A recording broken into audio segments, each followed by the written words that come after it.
jirtu obboloota koo nagaa keessanii fayyumaa ani nagaa kooti galata waaqayyoo haa ta'u akkam jirtu jajjabaattu. Egaa akkuma suuraa armaan gadiirraa argitan kana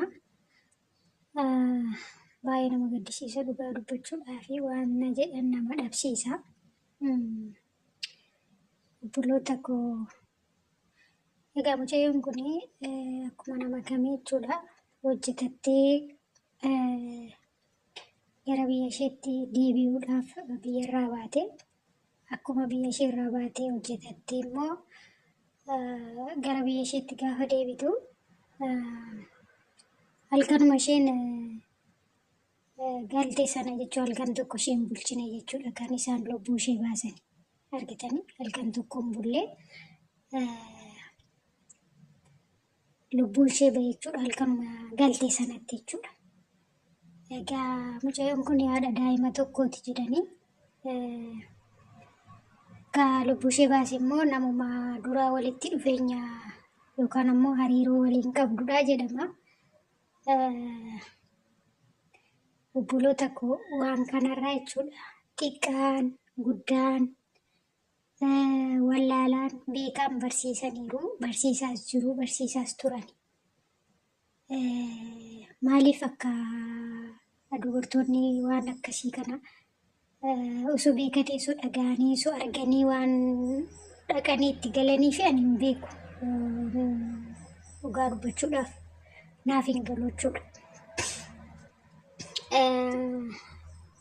Maaliif dhugaadhuma baay'ee nama gaddisiisa dhugaa rabbi baratu hammaatee jennaan namni baratti bara dawoo godhatee bakka dhagaadhuma walitti ta'e isinii galee.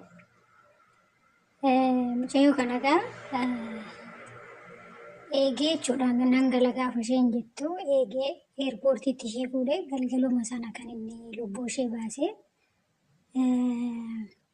ofiisaa irree dhokachuudhaan yaalee meeshaan isheen qabattee galterree dhoksuudhaaf yaalee godhee garuu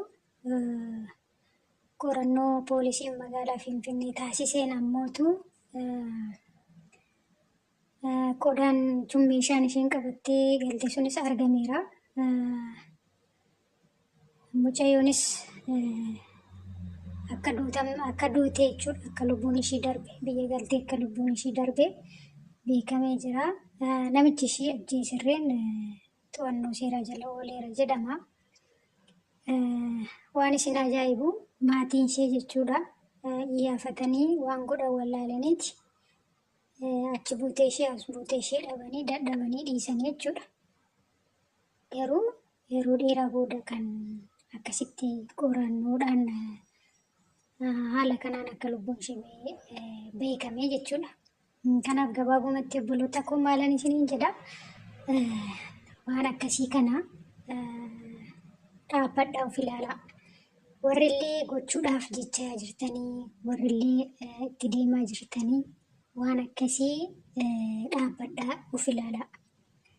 Namni sooshaal miidiyaa fayyadamu ani akka kootti dhugaa dubbachuudhaaf waan akkasii keessa galee waan nuti hamaan isarra gahan jedhu. Maaliif waanni kun kan barsiisamuu eegalee ture dhugaa nama baay'eedha waa kanarraa jechuun akka nuuf galutti sirriitti kan nu barsiisanii namoota baay'ee namoota danuudha bakka haga har'aatti illee ni barsiifama dhimmi kun. Garuu maal na dhibdee bakka yaada namaa fudhachuu dhiisuu tuffiidhaan yaada namaa sun dhaggeeffatiin gorsa namni barsiisu sun dhaggeeffatiin irra tarree bakka dhaqnee waan akkasiidhaaf saaxilamna jechuudha.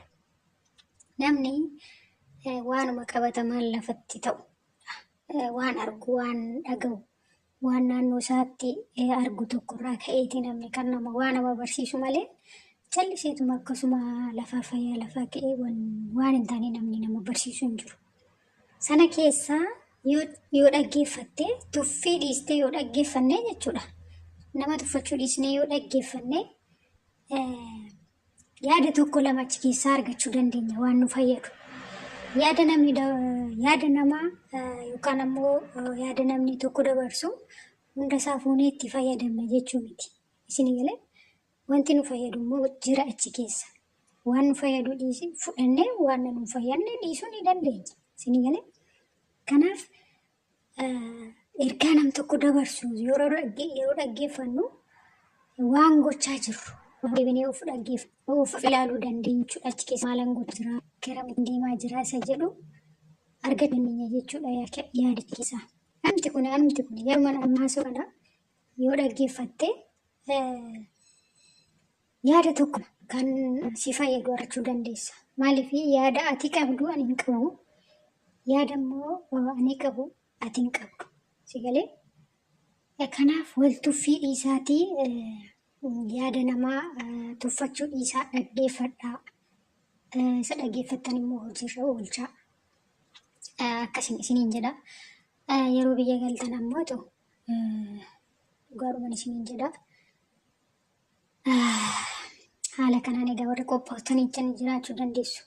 Maaliif namni gaafa jaallatu jaalala gaafa jedhamu jaalalli aarsaa nama kaffalchiisa dhugaan dubbachuudhaaf. Jaalalli baay'ee aarsaa guddaa nama kaffalchiisa. Garuu ammoo haga lubbuu keessi dhabsiisutti deemuu qabdu. Maaliif ati nama tokko waggaa dheeraa wajjin haasa'uun, waggaa dheeraa wajjin turuun isin barbaachisu. Haala nama sanaa torban tokko keessatti nama sanarraa waan ta'e hubachuu dandeessaati. Namni kun gara fuulduraatti na deemsisa moo na deemsisu, nama kana wajjin yoo deemee na milkaa'a moo milkaa'u isa jedhu beekuu dandeessa jechuudha. Yeroo gabaabaa keessatti gochaan inni godhurraa, jechaan inni jedhurraa waan jiru adda baafatta jechuudha. Kanaaf sim jettaniituma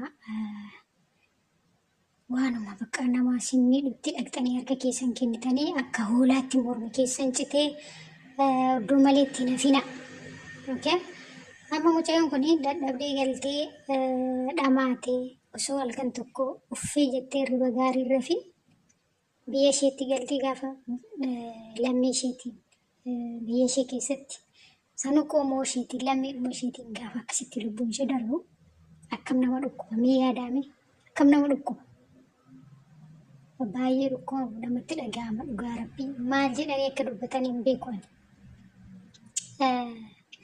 Akkasii yeroo isii galtanii waanuma fedhillee ta'u maatii keessan obbolaa keessan itti himadha. Jaalalli keessan yoo ta'e booda qaqqabdu erga galtanii.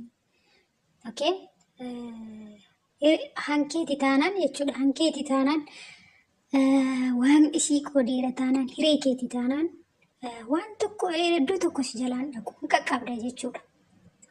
Galtee suuta jettee hin qaqqabda. Eessallee si jalaan dhaqu.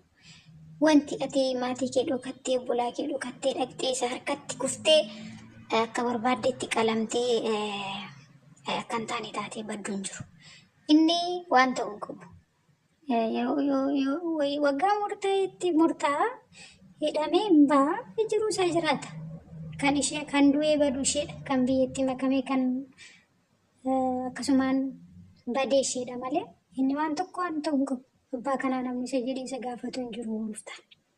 Hin beektu dubbii biyya keenyaa. Akkasii gaafuma galtanillee jechuudha biyyuma keessatti gaafa galtanii akka barbaadanii baatanii hin galinaa. Abbuma barbaadan wajjin baatanii hin galinaa. Eessan deema isa jedhu of ilaalaa. Eenyu wajjin an deemaa jira isa jedhurree of ilaalaa. Namni hin jiru bara kana dhugaan isin hin jira hin jiru. Dhugaan isin hin jira. Of eeggannoo guddaa gochuu qabdu. Waaqayyo isin haa eegu dhugaan ma dubbachuudhaaf kanaan isin hin jira obboloota koo.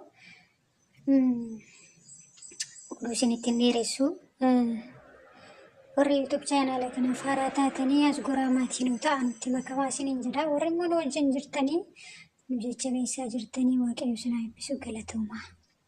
Warri keessaan wanta ofiitti milkooftanii naaf qoodaa jirtanilleen akkasuma haala kanaan deemee jettanii warri na gorsitan galatoomaa.